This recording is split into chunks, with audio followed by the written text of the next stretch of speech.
جب کوئی چیز کافی اہم ہوتی ہے تو آپ اسے کرتے ہیں چاہے مشکلات آپ کے حق میں نہ ہوں۔ آپ کو یہ طریقہ اختیار کرنا چاہیے کہ آپ غلط ہیں۔ آپ کا مقصد کم غلط ہونا چاہیے۔ آپ کو ان مسائل کی دشواری کے تناسب سے ادائیگی ملتی ہے جو آپ حل کرتے ہیں۔ میرے خیال میں فیڈ بیک لوپ کا ہونا بہت ضروری ہے، جہاں آپ مسلسل اس بارے میں سوچتے رہتے ہیں کہ آپ نے کیا کیا ہے اور آپ اسے بہتر طریقے سے کیسے کر سکتے ہیں۔ عام لوگوں کے لیے غیر معمولی ہونے کا انتخاب کرنا ممکن ہے۔ میرے خیال میں زمین پر پیدا ہونا اور مریخ پر مرنا بہت اچھا ہوگا، بس امید ہے کہ اثر کے مقام پر نہیں۔ میں کبھی ہار نہیں مانتا۔ مجھے مرنا یا مکمل طور پر معذور ہونا پڑے گا۔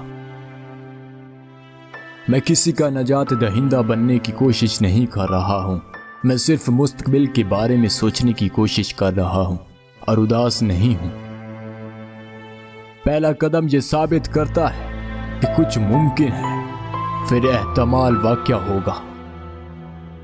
میں یہ پوزیشن لیتا ہوں کہ میں ہمیشہ کسی حد تک غلط ہوں اور خواہش کم غلط ہونے کی ہے۔ اگر آپ جہنم کا ٹکٹ خریدتے ہیں تو جہنم پر الزام لگانا مناسب نہیں ہے۔ زندگی کو ہر روز مسائل کو حل کرنے سے زیادہ ہونے کی ضرورت ہے۔ آپ کو بیدار ہونے اور مستقبل کے بارے میں پرجوش ہونے کی ضرورت ہے۔ میں سمجھتا ہوں کہ ہمارا فرض ہے کہ ہم شعور کی روشنی کو برقرار رکھیں، اس بات کو یقینی بنائیں کہ یہ مستقبل میں بھی جاری رہے۔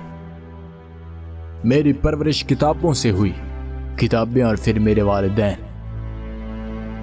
جب میں کالج میں تھا میں ان چیزوں میں شامل ہونا چاہتا تھا جو دنیا کو بدل دے۔ واقعی وہ چیز جو سمجھ میں آتی ہے وہ ہے زیادہ سے زیادہ اجتماعی روشن خیالی کے لیے کوشش کرنا۔ لوگوں کو اس چیز کا پیچھا کرنا چاہیے جس کے بارے میں وہ پرجوش ہیں، یہ انہیں کسی بھی چیز سے زیادہ خوش کر دے گا۔ جہاں تک ممکن ہو MBA کی خدمات حاصل کرنے سے گریز کریں۔ MBA پروگرام لوگوں کو کمپنیاں بنانے کا طریقہ نہیں سکھاتے ہیں۔ لوگ بہتر کام کرتے ہیں جب وہ جانتے ہیں کہ مقصد کیا ہے اور کیوں۔ یہ ضروری ہے کہ لوگ صبح کام پر آنے کی منتظر ہوں اور کام کرنے سے لطف اندوز ہوں۔ مجھے ان چیزوں پر دلچسپی ہے جو دنیا کو بدلتی ہیں یا جو مستقبل کو متاثر کرتی ہیں، اور حیرت انگیز نئی ٹیکنالوجی جہاں آپ اسے دیکھتے ہیں اور آپ اس طرح ہیں، واہ یہ کیسے ہوا، یہ کیسے ممکن ہے۔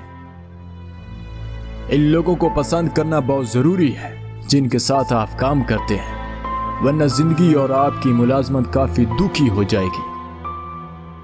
استقامت بہت ضروری ہے۔ آپ کو اس وقت تک دستبردار نہیں ہونا چاہیے جب تک کہ آپ کو ہار ماننے پر مجبور نہ کیا جائے۔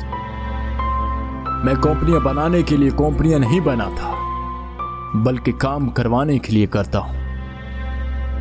اگر آپ کمپنی بنانے کی کوشش کر رہے ہیں تو یہ کیک بنانے کی طرح ہے، آپ کے پاس تمام اجزاء صحیح تناسب میں ہونے چاہیے۔ ایک پیچیدہ کام کروانے کے لیے بڑی تعداد میں لوگوں کی خدمات حاصل کرنا ایک غلطی ہے۔ صحیح جواب حاصل کرنے میں نمبر کبھی بھی ہنر کی تلافی نہیں کریں گے۔ دو لوگ جو کچھ نہیں جانتے ہیں وہ ایک سے بہتر نہیں ہیں، ترقی کو سست کر دے گا اور کام کو ناقابل یقین حد تک مہنگا بنا دے گا۔ خطرہ مول لینے کے خلاف ایک زبردست تعصب ہے۔ ہر کوئی اپنی گدی کے احاطے کو بہتر بنانے کی کوشش کر رہا ہے۔ ناکامی جہاں تک آپشن ہے، اگر چیزیں ناکام نہیں ہو رہی ہیں تو آپ کافی اختراع نہیں کر رہے ہیں۔ ایک کاروباری ہونا شیشہ خانے اور موت کی کھائی میں گھورنے کے مترادف ہے۔ مجھے نہیں لگتا کہ کمپنی بیچنے کا منصوبہ بنانا اچھا خیال ہے۔ آپ کو چیزوں کو مختلف طریقے سے نہیں کرنا چاہیے کیونکہ وہ مختلف ہیں، انہیں بہتر ہونے کی ضرورت ہے۔